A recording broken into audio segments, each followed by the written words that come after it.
They have the ability to measure their success in the community. They can articulate their success.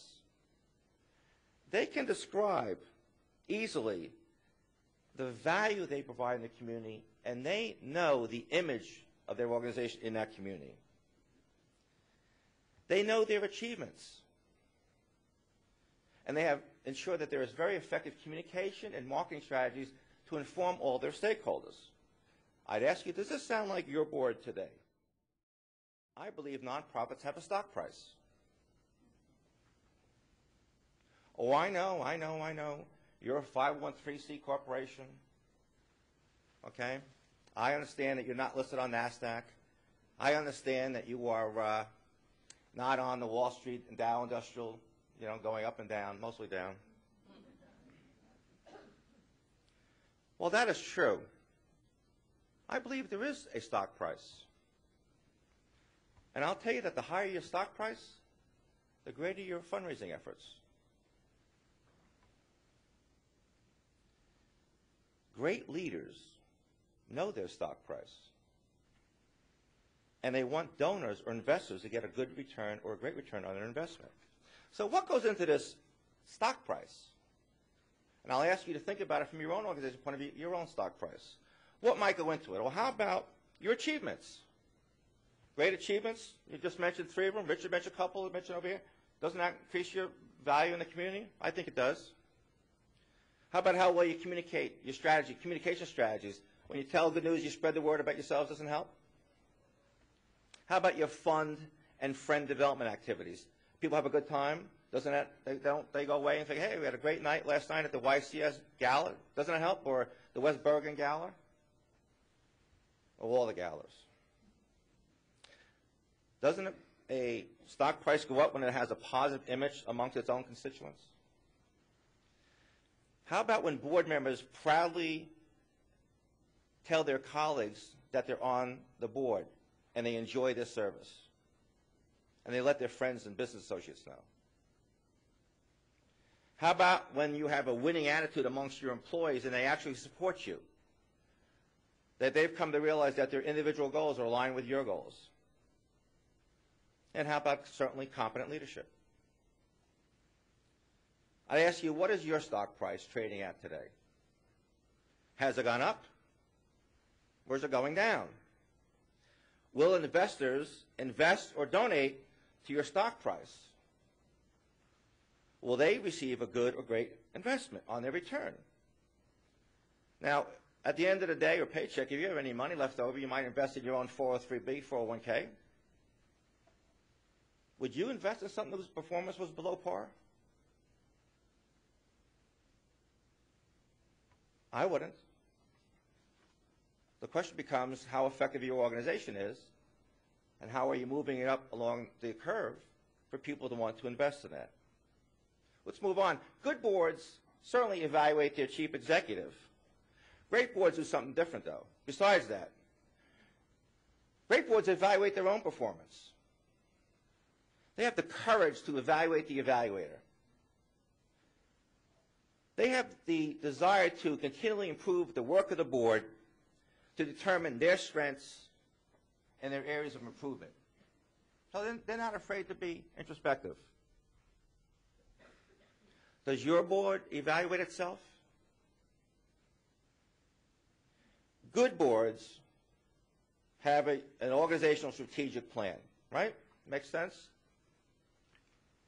Hopefully it's not sitting on a shelf collecting dust in the third row in a cabinet file where no one can find it. Great boards do something different, along with great leaders.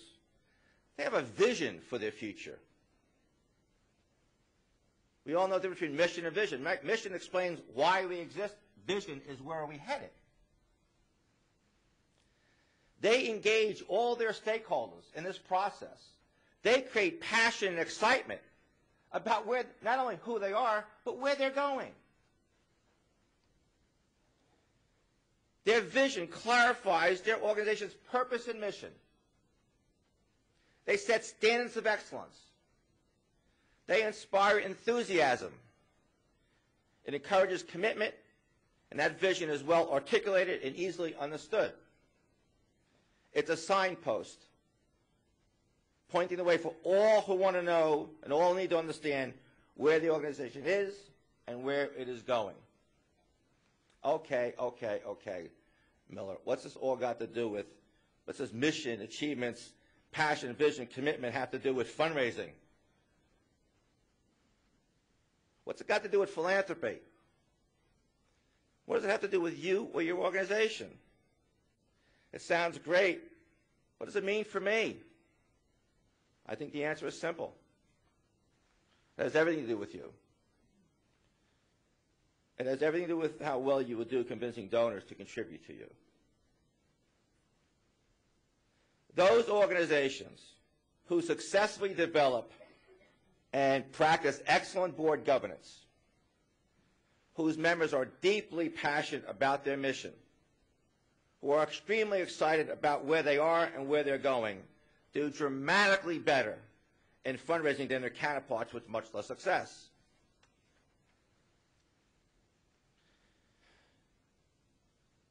So many organizations I know view the development office, this is not know if it's happened to you, view the development office as another department, like marketing or communications or finance or human resources, another department. It's like a boxcar on a train, but they're all disconnected. And they just say, oh, how come we haven't got more grants? So we got to get John Smith to be more generous back in the room there. You know, we got to get John Pearson more involved, and we got to get more grants. We got to get in front of these guys.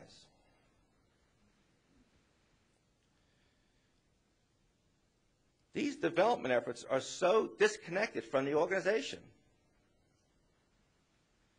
Their boards don't see the connection between their success as an organization and their success in fundraising.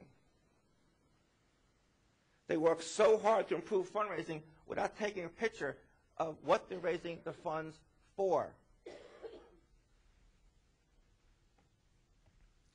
Let me know by a show of hands if the following statement may describe your organization. Board members would rather stick pins in their eyes than have anything to do with fundraising. Right? Both eyes, left eye, right eye, everybody was right? Is it true? Right? Why is that? Why is that? Who wants to give it a shot? No one wants to talk about money, right? Money's taboo, right? A little bit. Sort of feels like your brother-in-law asking for a loan, right? Yeah, sure. Fear. Stand up and give this man a round of applause.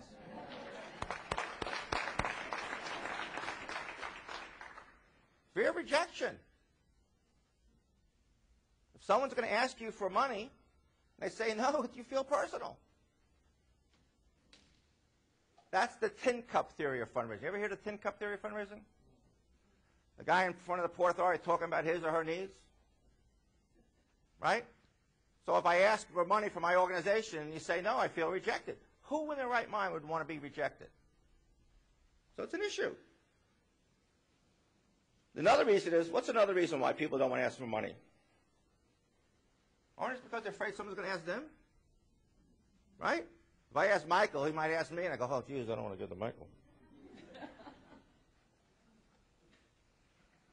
Okay. Again, by a show of hands, let me know if any of you have experienced the following. We call the board development committee meeting to order. We review the upcoming plan for the year, fundraising plan for the year. We talk about our gala. Okay, who are we going to honor this year? Anybody that can honor? Anybody got an uncle? Anybody we can honor? We got anybody we can honor this year? How about, where are we going to hold the gala this year? You want to hold it downtown, uptown? How about the golf betting? We have anybody to chair the golf committee this year? Right? Is that a big problem for a lot of people? Who's going to chair the golf committee? How about the wine tasting? How much is the wine going to cost, and how much can we raise? Then the committee reviews the standard prospect list, right, that was distributed to all the members of the committee, right? And the committee chair says, okay, did anyone call on their list?